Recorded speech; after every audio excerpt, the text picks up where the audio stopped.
আসসালামু আলাইকুম। আলহামদুলিল্লাহ, ছাদ বাগান করার পূর্বে ইচ্ছে ছিল ছাদে পেঁপে গাছ লাগিয়ে যেভাবে হোক ছাদ থেকে পেঁপে হারভেস্ট করার। আলহামদুলিল্লাহ, দীর্ঘ 1 বছর অপেক্ষা করার পরে গাছটি পরিপক্ক হয়েছে এবং হিউজ পরিমাণ মুকুল এসেছে। বাট সব থেকে দুঃখজনক যে ব্যাপারটি হলো সেটি হলো এই গাছটি পুরুষ পেঁপে গাছ।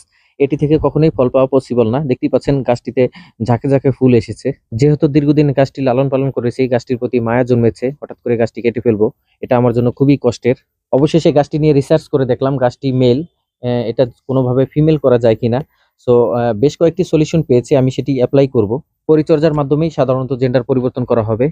নিচের যে আগাছাগুলো রয়েছে এগুলো আমি ছেঁটে ফেলতেছি। অলরেডি আমি একটি লেবু গাছ থেকে ডালা সংগ্রহ করে সাইজ করে রেখেছি, সেটি আমি এখানে পুশ করে দিব। আপনারা চাইলে অন্য যে কোনো গাছের ঠাল ব্যবহার করতে পারেন। এখানে দেখতে পাচ্ছেন চোখা করে নিয়েছি যাতে এটা ভিতরে পুশ করতে সুবিধা হয়। এক সাইড মোটামুটি ঢুকানো শেষ। আড়াআড়ি দিতে হবে এটাকে। প্রথম একটি গিরায় দিতে হবে, তারপর একটি গিরার উপরে আবার আরেকটি দিবেন। প্লাস আইকনের মতো হবে এটা। প্রাথমিক পর্যায়ে আমি এটার 2টি ট্রিটমেন্ট করব। একটি করা শেষ, দেখা যাচ্ছে এটা প্লাস আইকনের মতো হবে। আড়াআড়ি একটি গিরা রেখে আরেকটি গিরার উপরে এটা করবেন, স্পষ্ট দেখা যাচ্ছে।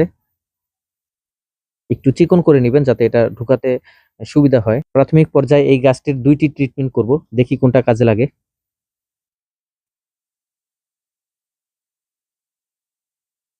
মোটামুটি একটি করা শেষ, দেখতেই পাচ্ছেন সুন্দর দেখা যাচ্ছে প্লাস আইকনের মতো।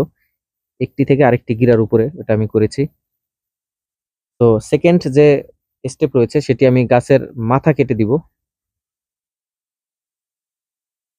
তো 2টি ট্রিটমেন্ট আমি অলরেডি করেছি এই গাছটির, দেখি কোনটা কাজে লাগে। এটা নিয়ে অবশ্যই আপডেট দিব আপনাদেরকে। তো যারা এখন আমার পেজটি ফলো করেনি তারা অবশ্যই আমার পেজটি ফলো করে দিবেন ছাদ রিলেটেড কৃষি কন্টেন্ট পেতে। সবাই ভালো থাকবেন। আসসালামু আলাইকুম ওয়া রাহমাতুল্লাহ।